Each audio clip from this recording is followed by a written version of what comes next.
নমস্কাৰ সকলোকে এইটো ভিডিঅ'ত আজি আমি আলোচনা কৰিম ক্লাছ 8ৰ ইংলিছ বুকত থকা লেসন 8 আৰু এইটো হ'ব তোমালোকৰ ইংলিছৰ শেষৰটো ক্লাছ আগত যিমানখিনি লেসন আছে গোটেইখিনি আমাৰ হৈ গ'ল আজি এইটো ক্লাছ দিলে তোমালোকৰ ক্লাছ 8ৰ ইংলিছৰ গোটেইখিনি কমপ্লিট হ'ব চেপ্টাৰটোৰ বা লেসনটোৰ নাম হৈছে চন্দ্ৰপ্ৰভা শইকীয়ানী ঠিক আছে এই পাঠৰ অন্তৰ্গত তোমালোকৰ এক্টিভিটিছত বহুতো প্ৰশ্ন আছে গোটেইখিনি প্ৰশ্ন কিন্তু তোমালোকৰ পৰীক্ষাত নাহে তাৰে ভিতৰত যোনখিনি বস্তু তোমালোকৰ পৰীক্ষাত আহিব সেইখিনি বস্তুৰ উত্তৰ অতি চুটিকৈ আৰু সহজ ভাষাত বুজি পোৱাকৈ লিখি দিয়া হৈছে লগতে তোমালোকক অসমীয়াত অনুবাদ কৰি লিখি দিয়া হৈছে যাতে তোমালোকে বুজি পঢ়িব পাৰা ঠিক আছে এতিয়া তোমালোকৰ এক্টিভিটিছত থকা যিমানখিনি গুৰুত্বপূৰ্ণ যোনবোৰ পৰীক্ষাত অহাৰ সম্ভাৱনা খুবেই বেছি সেইখিনি বস্তু আমি বহুত সুন্দৰকৈ আলোচনা কৰিম সো এতিয়া আমি আৰম্ভ কৰিম তোমালোকৰ এক্টিভিটিছৰ 1 নম্বৰত দিয়া আছে answer the following questions from the lesson to check your comprehension ঠিক আছে তাৰে এ নম্বৰ প্ৰশ্ন হৈছে who was চন্দ্ৰপ্ৰভা শইকীয়ানী মানে একৰ এ নম্বৰ প্ৰশ্ন who was চন্দ্ৰপ্ৰভা শইকীয়ানী ইয়াৰ উত্তৰ হ'ব Chandraprabha Saikiani was a renowned social reformer from Assam who fought to make formal education available for girls Chandraprabha Saikiani কোন আছিল চন্দ্ৰপ্ৰভা শইকীয়ানী আছিল এগৰাকী অসমৰ প্ৰখ্যাত সমাজ সংস্কাৰক নাৰী আছিল যিগৰাকী মহিলাই ছোৱালীৰ বাবে আনুষ্ঠানিক শিক্ষাৰ ব্যৱস্থা কৰি দিয়াৰ বাবে কি কৰিছিল কাজিয়া মানে কি কৰিছিল সকলো সময়তে কি আছিল যুঁজি আছিল আসলতে এটো কাজিয়া নহয় মানে কি কৰি আছিল মানে যুঁজ দি আছিল মানে যি মানে আমাৰ সমাজখনৰ লগত আমাৰ সমাজত যি কুসংস্কাৰ আছিল যি আমাৰ চৰকাৰৰ ফালৰ পৰা যি আমাৰ মানে প্ৰবলেম আছিল এই মহিলাসকলৰ শিক্ষাৰ বাবে সেইখিনিৰ কাৰণে সদায় তেওঁ কি কৰি আছিল লৰি আছিল সেইকাৰণে ইয়াত কাজিয়া শব্দটো আছে তোমালোকে লৰি বা যুঁজ কৰিছিল বুলি লিখিবা তোমালোকে নেক্সট বি নম্বৰত দিয়া আছে what did Chandraprabha do to educate the girls of her village কি কৈছে চন্দ্ৰপ্ৰভাই তেওঁৰ গাঁৱৰ ছোৱালীবোৰক শিক্ষিত কৰাৰ বাবে কি কৰিছিল এই বি নম্বৰ প্ৰশ্নটো কিন্তু খুবেই ইম্পৰ্টেণ্ট হয় এই নম্বৰ বি নম্বৰ প্ৰশ্নটো ইম্পৰ্টেণ্ট হয় এইটো ভিডিঅ'ত অকল ইম্পৰ্টেণ্ট বস্তুখিনিয়ে আলোচনা কৰা হৈছে ইয়াৰ পৰা তোমালোকৰ পৰীক্ষাত যি আহে ইয়াৰ পৰাই আহিব ইয়াৰ বাহিৰত এইটো চেপ্টাৰৰ পৰা নাহে তো কি কৈছে যে চন্দ্ৰপ্ৰভা শইকীয়ানী এই ছোৱালীবোৰক যে মানে শিক্ষিত কৰিব লাগে সেই কাৰণে কি কৰিছিল উত্তৰ হ'ব when Chandraprabha Saikiani was studying in school she gathered other girls of her village and taught them what she learned at school কি কৈছে যে চন্দ্ৰপ্ৰভা শইকীয়ানীয়ে যিখন স্কুলত অধ্যয়ন কৰিছিলে আৰু তাইৰ গাঁৱৰ অন্যান্য ছোৱালীবোৰ গোটাই আনি তাই স্কুলত যি শিকিছিল ছোৱালীবোৰক শিকাইছিল মানে যেতিয়া চন্দ্ৰপ্ৰভা শইকীয়ানী স্কুলত গৈছিলে স্কুলত যিমানখিনি বস্তু শিকিছিলে তাই কি কৰিছিলে গাঁৱত আহি ছোৱালীবোৰক মাতি একলগ কৰি যি তেওঁ শিকিছে আনকো শিকাইছিলে সি নম্বৰ দিয়া আছে তোমালোকৰ which two incidents show us how Chandraprabha fought for the rights of girls এইটো ইম্পৰ্টেণ্ট হয় কি কৈছে কোন দুটা ঘটনাই আমাক দেখুৱায় যে চন্দ্ৰপ্ৰভাই ছোৱালীৰ অধিকাৰৰ বাবে কেনেদৰে যুঁজিছিল দুটা ঘটনা তোমালোকক লিখিব লাগে য'ত দুটা ঘটনা তোমালোকে এই তোমালোকৰ পাঠটোৰ পৰা তুলি দিবা যে এই দুটা ঘটনাৰ পৰা আমি গম পাওঁ যে চন্দ্ৰপ্ৰভা শইকীয়ানীয়ে কি কৰিছিল ছোৱালীৰ যি অধিকাৰ এই অধিকাৰ পোৱাৰ কাৰণে কি কৰিছিল যুঁজ কৰিছিল আমি তলত দুটা ইনচিডেণ্ট বা ঘটনা লিখিম প্ৰথমটো ঘটনা হ'ল in those days girls were not admitted into the hostel unless they converted to Christianity. Chandraprabha opposed this and made them compelled to allow girls of all religions to avail the hostel facilities. কি কৈছে সেই দিনত ছোৱালীৰ হোষ্টেলত নামভৰ্তি কৰিব বাবে খ্ৰীষ্ট ধৰ্মত ৰূপান্তৰিত হ'লেহে হোষ্টেলত নামভৰ্তি কৰিব পাৰিছিল মানে অকল খ্ৰীষ্টান হ'লেহে হোষ্টেলত নামভৰ্তি কৰিব পাৰিব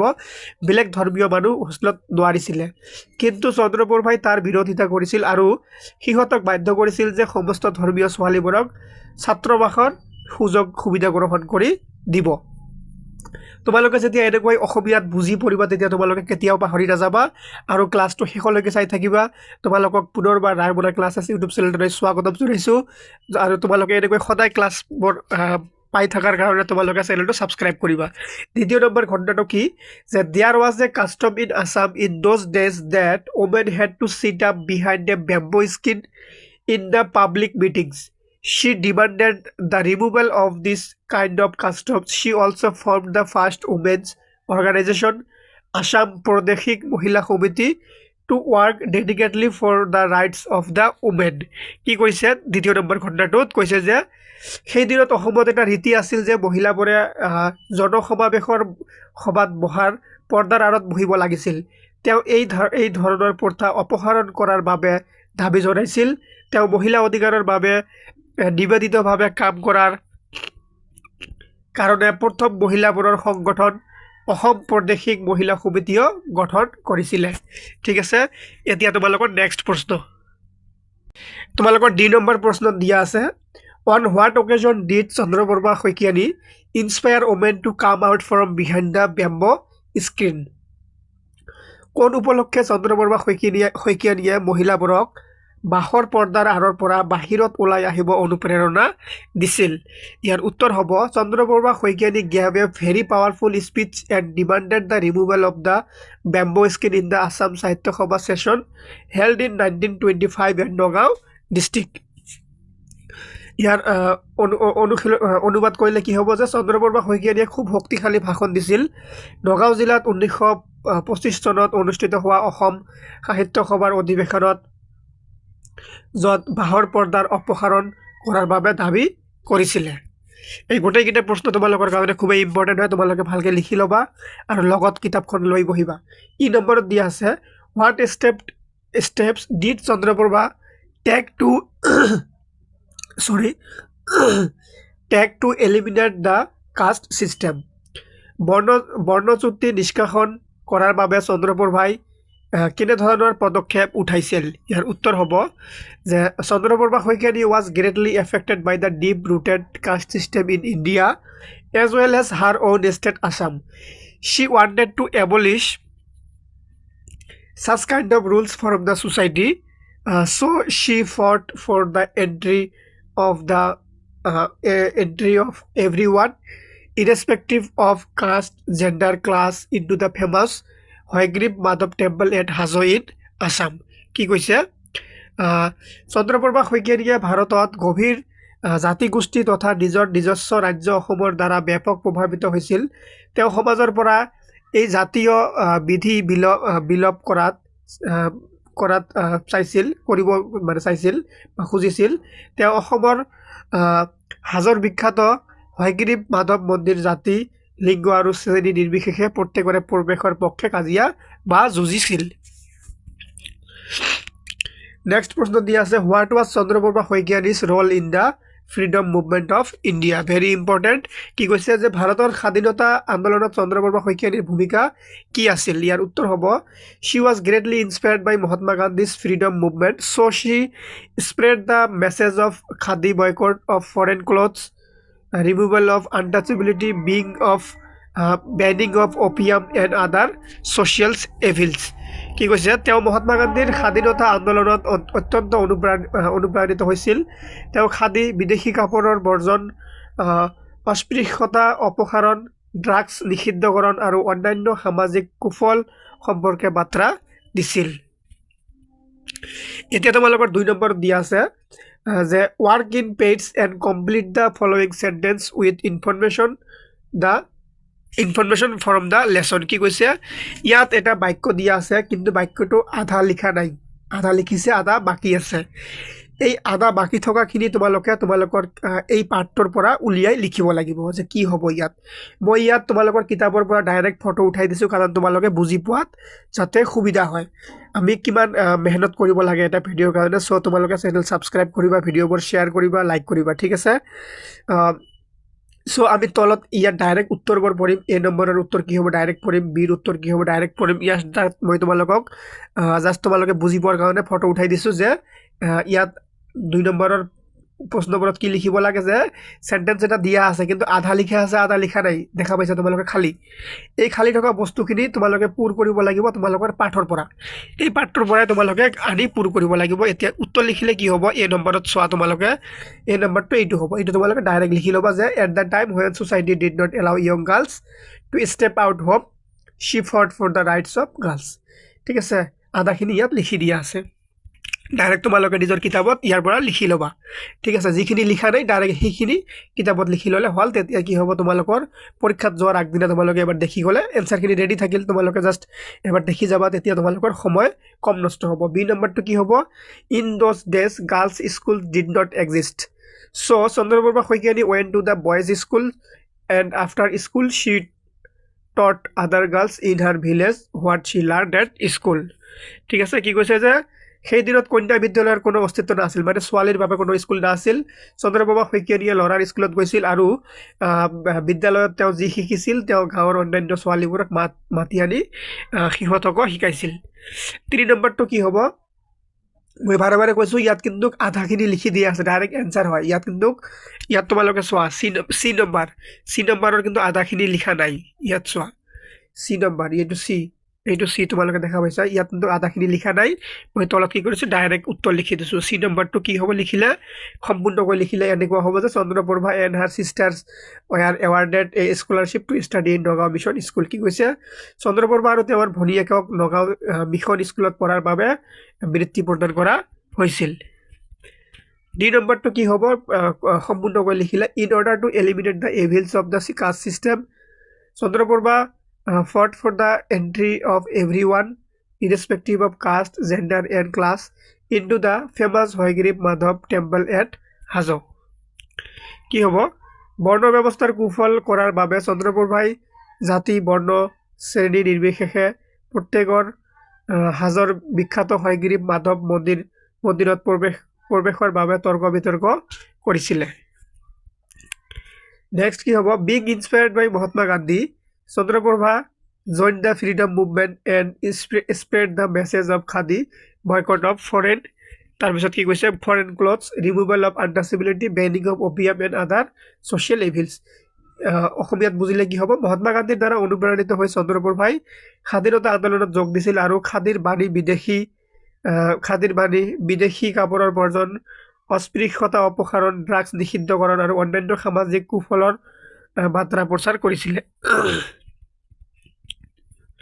এতিয়া তোমালোকৰ 3 নম্বৰত কি দিয়া আছে 3 নম্বৰত দিয়া আছে read the following sentences and find a word from the text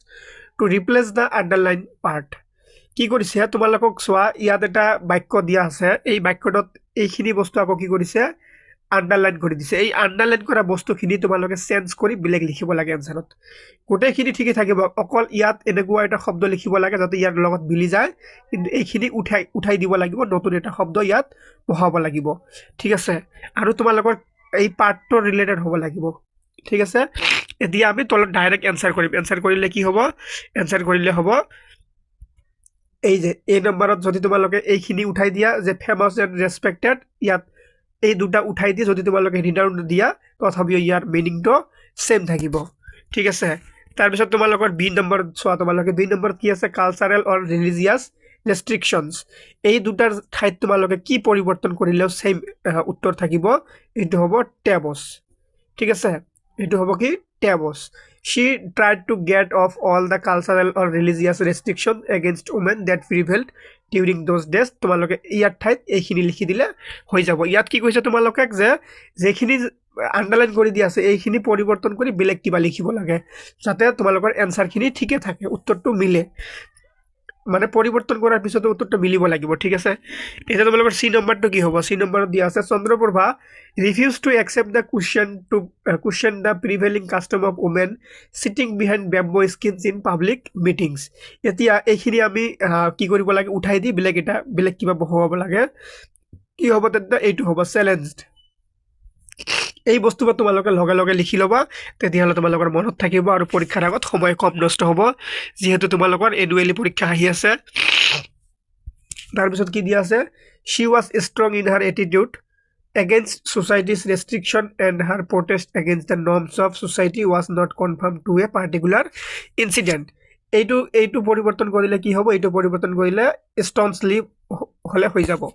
অকল ইয়াৰ ঠাইত ইয়াত চোৱা 3-4টা শব্দ আছে, কিন্তু এই এটা শব্দ লিখিলেও ইয়াৰ অৰ্থটো পৰিৱৰ্তন নহ'ব, উত্তৰটো শুদ্ধই হ'ব।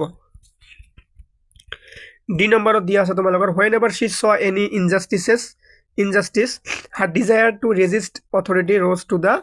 occasion। এই আন্ডাৰলাইন কৰাখিনি পৰিৱৰ্তন কৰিলে কি হ'ব, rebellious spirit। তাৰপিছত এতিয়া তোমালোকৰ 4 নম্বৰত কি আছে, আমি আগত এবাৰ তোমালোকৰ কিতাপৰ পৰা উঠাই দিয়া ফটোটো চাই ল'ম। 4 নম্বৰত কি দিয়া আছে, 4 নম্বৰত চোৱা কি দিয়া আছে, listen to your teacher read out the first paragraph of the lesson as you listen complete the table below with the information about Chandraprabha Saikiani. ইয়াত কি হৈছে, চন্দ্ৰপ্ৰভা শইকীয়ানীৰ বিষয়ে কিছু বস্তু সুধিছে, যেনেকৈ বাৰ্থ মানে জন্ম, ফাদাৰ দেউতা, মাদাৰ, সিস্টাৰ, স্কুল, এই বস্তুখিনি ইয়াত লিখিব লাগে, এই খালী ঠাই থকা বস্তুখিনিত লিখিব লাগে। মই কি কৰিছোঁ, তোমালোকক ডাইৰেক্ট সুন্দৰকৈ উত্তৰ লিখি দিছোঁ যে কোনটোৰ লগত কি হ'ব, এইটো চোৱা। প্ৰথমটো কি হ'ব, চন্দ্ৰপ্ৰভা শইকীয়ানী এ ৰিনাউন্ড ছ'চিয়েল ৰিফৰ্মাৰ ফ্ৰম আছাম, এইখিনি তোমালোকে লিখিলা। তাৰপিছত কি হ'ব, বাৰ্থ কিমান বা জন্ম কেতিয়া হৈছিল, 16 মাৰ্চ বা 16 মাৰ্চ 1901, এইটো তোমালোকে খালী ঠাইত লিখি দিবা। ঠিক আছে, এইটো হ'ল তোমালোকৰ প্ৰথমটো, এইটো ঠিক আছে। এতিয়া বাৰ্থ কিমান, 16 মাৰ্চ 1901, ফাদাৰ কোন হয়, ৰাতিৰাম মজুমদাৰ, এইখিনি তোমালোকে খালী ঠাইত লিখি ল'বা। মাদাৰ কি হয়, গংগা প্ৰিয়া। তাৰপিছত কি আছে, সিস্টাৰ কোন হয়, ৰজনীপ্ৰভা শইকীয়া। ঠিক আছে, স্কুল কি হয়, a school which only had boys, হৈ গ'ল। এতিয়া তোমালোকৰ 5 নম্বৰ আটাইতকৈ ইম্পৰ্টেণ্ট হয় এইটো, ইয়াৰ পৰা প্ৰশ্ন এটা অহাৰ সম্ভাৱনা আছে। 5 নম্বৰত কি কৈছে, there are 7 paragraphs in the lesson Chandraprabha Saikiani. তোমালোকৰ এই চন্দ্ৰপ্ৰভা শইকীয়ানী নামৰ পাৰ্টটোত 7টা পেৰাগ্ৰাফ আছে, এই 7টা পেৰাগ্ৰাফ আছে। তাৰপিছত কি কৈছে, choose the appropriate description for each paragraph. কি কৈছে যে প্ৰত্যেকটো পেৰাগ্ৰাফৰ কাৰণে সঠিক আলোচনাটো তোমালোকে বাছি উলিয়াব লাগিব। যেনেকৈ এ নম্বৰত আছে, the first paragraph is about, যে ফাৰ্ষ্ট পেৰাগ্ৰাফটো কিহৰ বিষয়ে আমাক আলোচনা কৰিছে বা কিহৰ বিষয়ে আমাক বুজাইছে বা কৈছে। ইয়াৰ পৰা যোনটো শুদ্ধ হ'ব, কিহৰ বিষয়ে কৈছে ফাৰ্ষ্ট পেৰাগ্ৰাফত, এই পাঠৰ ফাৰ্ষ্ট পেৰাগ্ৰাফত কিহৰ বিষয়ে কোৱা আছে, ইয়াত যোনটো উত্তৰৰ লগত মিলিব সেইটো হ'ব। তাৰপিছত কি আছে, ছেকেণ্ড পেৰাগ্ৰাফত কি কৈছে এই পাঠটোৰ, ইয়াৰ পৰা যোনটো শুদ্ধ হয় সেইটো বাছি উলিয়াব লাগিব। ঠিক আছে, এই গোটেইকেইটা নহয়, কিন্তু যোনটো শুদ্ধ হয় সেইটো উলিয়াব লাগিব। চাপ'জ এই নম্বৰটো শুদ্ধ, এইটো এনেকৈ উলিয়াব লাগিব। এতিয়া আমি কি কৰিম, তলত ডাইৰেক্ট ইয়াৰ উত্তৰ কৰিম। যেনেকৈ উত্তৰ কৰিলে কি হ'ব, যে ফাৰ্ষ্ট পেৰাগ্ৰাফত কি আছে, এইটো চোৱা, এইটো আছে first paragraph is about. First পেৰাগ্ৰাফত কি আছে, ফাৰ্ষ্ট পেৰাগ্ৰাফত Chandraprabha Saikiani's birth as the social reformer, এইটো হ'ল কি তোমালোকৰ এ নম্বৰটো হ'ব। তাৰপিছত বি নম্বৰ আছে, বি নম্বৰত কি কৈছে, the second paragraph is about, কি হ'ব, এইটো 3 নম্বৰটো কাৰেক্ট আনচাৰ হ'ব। কেনেকৈ 3 নম্বৰটো, ইয়াত চোৱা তোমালোকে, ইয়াত 3 নম্বৰ এনেকৈ আনচাৰ দিয়া আছে। বি নম্বৰৰ কি হ'ব, 3 নম্বৰটো হ'ব। ঠিক আছে, আৰু ইয়াত কি হ'ব, ইয়াত এইটো হ'ব, চন্দ্ৰপ্ৰভা এইটো হ'ব, এৰ হ'ব 2 নম্বৰটো, বিৰ হ'ব 3 নম্বৰটো, তোমালোকে দাগ দি লোৱা এতিয়াই। তাৰপিছত এতিয়া আমি চাম চি নম্বৰটো, ডাইৰেক্ট এতিয়া আমি চি নম্বৰটো চাম। চি নম্বৰত কৈছে, the third paragraph is about, ইয়াতো হ'ব 2 নম্বৰটো, her fight for the rights of girls. C নম্বৰটো কি হ'ব, চি নম্বৰটো হ'ব এইটো, her fight for the rights of girls, 2 নম্বৰটো হ'ব চি। এতিয়া আমি চাম ডি নম্বৰ হৈছে তোমালোকৰ ফ'ৰ্থ পেৰাগ্ৰাফত কি কৈছে, পাৰ্টটোৰ যি 4 নম্বৰ পেৰাটো আছে তাত কি কৈছে, ইয়াৰ এনচাৰ হ'ব এ নম্বৰটো, 1 নম্বৰটো হ'ব, 2 নম্বৰটো হ'ব আৰু 3 নম্বৰটো হ'ব, অৰ্থাৎ তিনিওটাই হ'ব। এই ডি নম্বৰটোৰ তিনিওটাই শুদ্ধ, তোমালোকে এতিয়াই দাগ দি লোৱা, এই ডি নম্বৰৰ তিনিওটাই শুদ্ধ হ'ব। এই ডি নম্বৰত যে আছে তোমালোকৰ 4 নম্বৰ পেৰাগ্ৰাফত এই তিনিওটা বস্তুৰ বিষয়ে আছে, সেইকাৰণে তিনিওটাই হৈছে। এতিয়া আছে তোমালোকৰ নেক্সট কি আছে, ই নম্বৰত কি আছে, 5th পেৰাগ্ৰাফ ইজ এবাউট, এইটো হ'ব আৰু এইটো হ'ব। কি কৈছে, the caste system of India, Chandraprabha Saikiani's protest against the caste system, দুটা আছে, দুয়োটাই তোমালোকে দাগ দি ৰাখা। তাৰপিছত তোমালোকৰ ফিফথ প্যারাগ্রাফ ইজ এবাউট কি হ'ব এটা দুটা তিনিটা গোটেইকেইটা হ'ব সৰি এইটো 6th প্যারাগ্রাফ হ'ব 6th প্যারাগ্রাফত কি হ'ব তিনিওটাই হ'ব এটা দুটা তিনিটা তিনিওটাই হ'ব তোমালোকে দাগ দি ৰাখা ঠিক আছে তাৰপিছত তোমালোকৰ নেক্সট কি আছে নেক্সট আছে তোমালোকৰ জি নম্বৰ অৰ্থাৎ 7th প্যাৰাগ্ৰাফ ইজ এবাউট 7 নম্বৰ প্যাৰাগ্ৰাফটো কিহৰ বিষয় আছে 7 নম্বৰ প্যাৰাগ্ৰাফটো আছে তোমালোকৰ এইটো বিষয় The given options are not described in the paragraph 7 কি কৈছে এই জি নম্বৰত যিমান কেইটা অপচন দিয়া আছে এটাও নাই এইটো ভুল দিছে অৰ্থাৎ ইয়াৰ পৰা এটাও 7 নম্বৰ প্যাৰাগ্ৰাফত কোৱা নাই অৰ্থাৎ এই তোমালোকৰ জি নম্বৰ প্যাৰাগ্ৰাফটো ইয়াত উঠা নাই মই ফটোত দিয়া নাই তোমালোকৰ জি নম্বৰ প্যাৰাগ্ৰাফটো আছে তোমালোকৰ মানে 7 নম্বৰ প্যাৰাগ্ৰাফ পাৰ্টৰ ইয়াত যেকেইটা অপচন দিছে ভুল দিছে অৰ্থাৎ ইয়াৰ পৰা এটাও নহব ঠিক আছে ইয়াৰ পৰা এটাও নহব সো ষ্টুডেন্টস তোমালোকৰ এইটো পাঠৰ পৰা এইখিনি আছিল তোমালোকৰ পৰীক্ষাত আহিবলগীয়া গুৰুত্বপূৰ্ণ আৰু ইম্পৰ্টেন্ট বস্তুখিনি আশা কৰিছো ক্লাছটো তোমালোকক ভাল লাগিছে ভাল লাগিলে লাইক কমেন্ট কৰি শেয়াৰ কৰি দিবা আৰু চেনেলটো সাবস্ক্ৰাইব কৰি দিবা ধন্যবাদ সকলোকে